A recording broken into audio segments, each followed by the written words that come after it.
Hey, welcome back to the garage, everyone. All right, well, not really. The house garage. We've got a spot of bother here with the old 300 SD. She started pulling to the right and hear some kind of a roaring noise. So I suspect a stuck brake caliper, clogged brake caliper line, or a wheel bearing. So we're going to find out. All right, so right off the bat,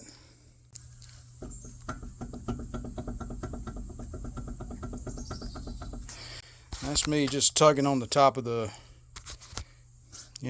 top of the wheel. You guys hear that? So, wheel bearing's loose or it's wore out or something. Anyway, let me get this wheel off of here and we'll find out. Alright, so the wheel, even, with the wheel off, it spins just fine. So, if we had a sticking caliper, I don't think that's it. So, with the wheel wiggling the way it is, I'm going to take this dust cap off here and see what's going on. I've got our dust cap off of there, and the grease is somewhat dark. Of course, it has been, I don't know how long it's been. What has it been? 4 years now since we did this car, since we did the front end. I'm trying to see if I can see any particles in there, in the grease. Not sure. Well, I reckon we're just going to take that out of there and see what's going on. Alright, we've got a 5mm Allen wrench. We'll tighten or loosen up our locking nut here. On other cars we call it a castle nut, but it's not shaped like a castle on this one. It's just got a lock.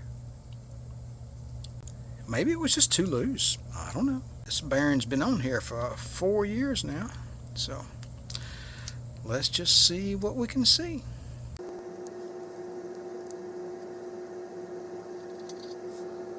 Doesn't feel great. That grease is a little dark, feels a little gritty. I think we've got some bearing problems here. Alright, let me pull that out of there. Alright, preliminary indications. I do see some wear marks on those bearings. You can see those horizontal marks there. Doesn't look stellar. I mean, that's not catastrophic by any stretch of the imagination. I do see some wear marks down there on that race. You can see the lines in the race. Again, it's not catastrophic, but it's not great either. So I guess let's go ahead and get the brake caliper off, get the brake disc off, and so we can take a look at the inners. So alright, we'll get that done next. Alright, we've got a brake caliper hanging up there with a piece of Romex wire, and got your two 19mm bolts there, and drive the little pins out with another little piece of metal I had laying around. Take your little clips out. Alright, and then get yourself a where's it at? Get yourself an 8mm and loosen your bleeder and let a little fluid out, and it'll loosen your pads up, right? Because these German cars, they love to make a little lip on the outside of the rotor. So to get past that, you loosen up your pads a little bit. Anyway, you open up the bleeder, kind of move your pads around a little bit, or just pull them out the way I did, and then it comes right off. So no big deal.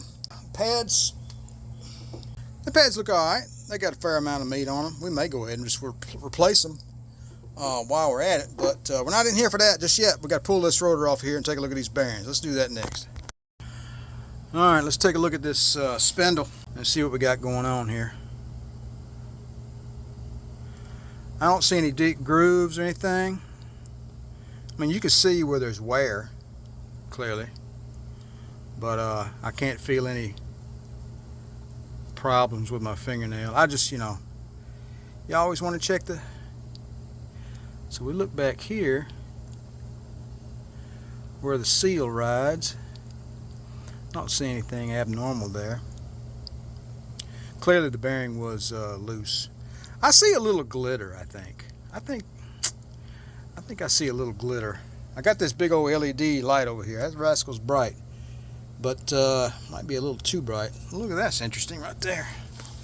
That's a little dark right there. That's been getting a little heat on it.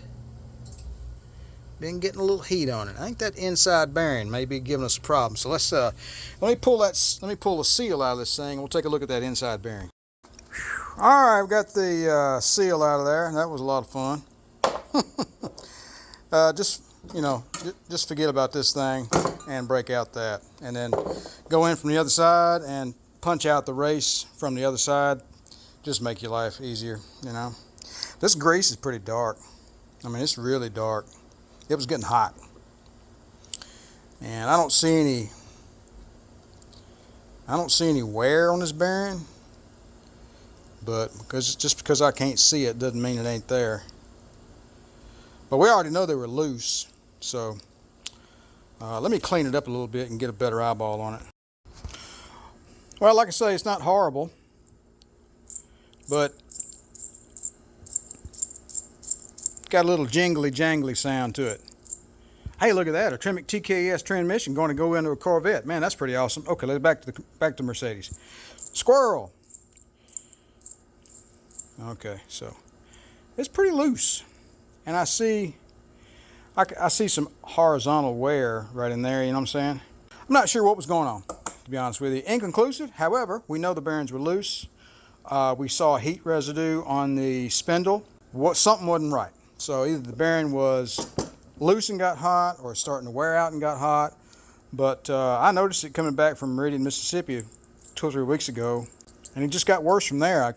I kept noticing this roaring noise, and then I had my tire. I was like, well, let me have my tires rotated. I had my tires rotated, and the car immediately started to pull to the right. I was like, aha! So if the bearing was just loose, I guess the extra tread on the rear end put a little extra stress on the front wheel bearings, and this one was already loose. So then it started to roar even more and started to pull to the right. That's probably what happened here. So we caught this in time. It wasn't catastrophic. I could probably, but I'm not going to. This bearing just doesn't feel. It doesn't feel good. You know, you should be like really slick. You know, this doesn't feel like that. So anyway, all right front. It's going to get new front wheel bearings, new seal, and probably throw a pair of pads on it, and then we're going to put it back together. But that will be probably tomorrow. All right, we got the drum inner hub and all that jazz cleaned up with some mineral spirits, and then some brake clean here. I went ahead last night. I picked up the inner and outer bearing sets and the seal from O'Reilly and got a new pack of grease here. Normally I would go for the Timken, or maybe find some, or an SKF, or a German-made type bearing for the old Mercedes here, but this is a break fix. I got to get this thing back in service straight away, and I really don't have time to be fooling around with this. They had the parts on hand. I'm going to go ahead with their Precision. They're a little better made. They're Chinese parts, but supposedly they're a little better made than the Brake Best or whatever you call it, their Master Pro brand or whatever you call it.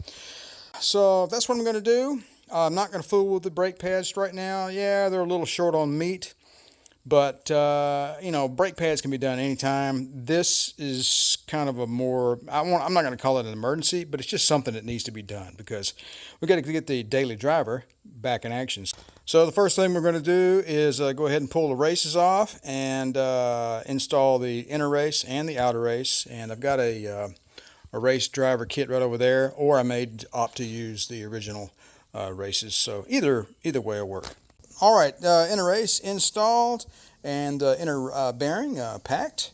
And I usually just get a new pack of grease. It's $8, and you can be rest assured there's no debris in it. So I like to use new grease when I do this. It's a little added cost, but anyway, let's go ahead and get the seal in next. All right, one thing you want to do before you put your seal in there is see that cavernous space on the back side of it. Go ahead and fill that up with grease and grease that part right there, obviously, because when it slips over the spindle, you want it to be lubricated. But anyway, at bare minimum, fill this cavity back here with grease. It's just good practice, and it's in the service manual. All right, we're almost there. Got the outside race pounded in, and use the little aluminum tool there upside down because I didn't have one that fit it just right. And then I finished it off with the old race, and still got to pack that the outer bearing. And what I'm going to do now is go clean up my spindle. I'm going to use some 1000 grit paper, 3M, and a little WD-40. I kind of fold it like this, and then just grab two hands and go back and forth over the spindle. What I want to do is get that dark part out of the spindle where it got hot. If you take a look at this race right here, you can see how dark that is. You see how dark that thing is? This thing was getting hot. So that's because they were loose, and anyway, it was just, if you'd have run that for another week, it would have imploded, I think. It would have not been good. So we caught this at the right time. So, all right, we got the 1000 grit paper on there, and the dark spot is significantly diminished. Looks like it's still a little bit there, but I think it looks worse in the camera than it is in real life. I'll go ahead and coat this down with some grease before we put the wheel hub on. All right, we're ready. We got the outer bearing packed. I got it sitting over there by the car, just waiting on us. We've got everything in place. Let's go ahead and put this thing on the car. All right, we got her on there. I'm not real thrilled about that inner seal, by the way. It's I'd rather have one that's made out of metal all the way around it, but is what it is. Anyway, so we got the dial indicator attached, magnetized to the brake rotor, and got it preloaded here against the end of the spindle, and got this guy tightened down here. Service manual says energetically yank on it. The spec is 0.01 to 0.02 millimeters, which translates to basically 0.3 to 0.7 of a thousandths. In other words, 3/10 of a thousandth up to 0.7 of a thousandths of an inch. So for you SAE people, so something less than a thousandth. So I'm gonna have to fiddle with this for a little while, make sure I do it correctly. So let me get back to you. All right, so bottom line is I tweaked the locking nut. If you hand tighten it, it doesn't move at all.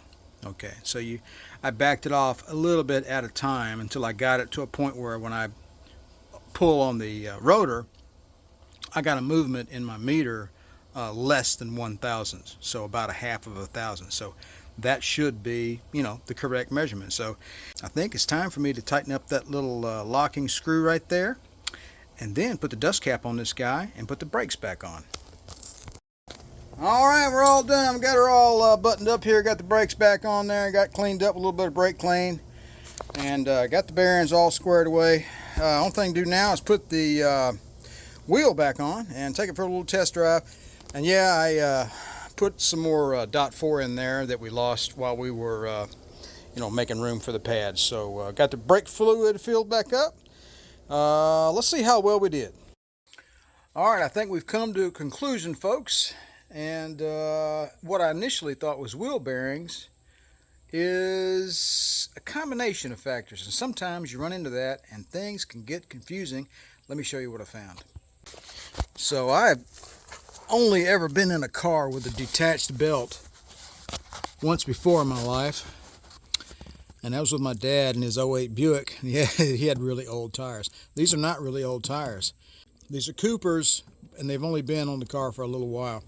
So I got to thinking to myself, because I just finished the wheel bearings on this thing, and I thought everything was fine, and my problems persisted, and I'm like scratching my head, banging my head against the wall, and finally I was like, maybe the tires are coming apart from the inside or something. And I was like, I started doing the Google and the search and everything, and came up with detached steel belts and how to look for it. Well, here you go. Look at this. See that tread? Let's keep going up this way. Look at that. See how that's smooth like that? It's just that one section of tire is smooth. That's ridiculous. It's not supposed to be like that. And if you keep carrying on up this way, it feels proper again. The tread recommences, right? But you just have this one area of smoothness here, and that's the belt inside the tire is detached. Let's say you go down the road at like 30 miles an hour, you start to get this wobble from side to side. That's a detached belt, and I've never actually had it on a car before, and I was just shocked because I got on YouTube and I started looking around. I came out here and I looked at this, and I was like, holy crap, how did the tire shop not even How did they miss that? Because I had these tires balanced just 2 weeks ago. They missed this. How did they miss that? That blows me away. All right, folks, that's just about it for this repair vlog on the old 300SD W126 Mercedes. What I initially thought was wheel bearings turned out to be a detached belt in the tire.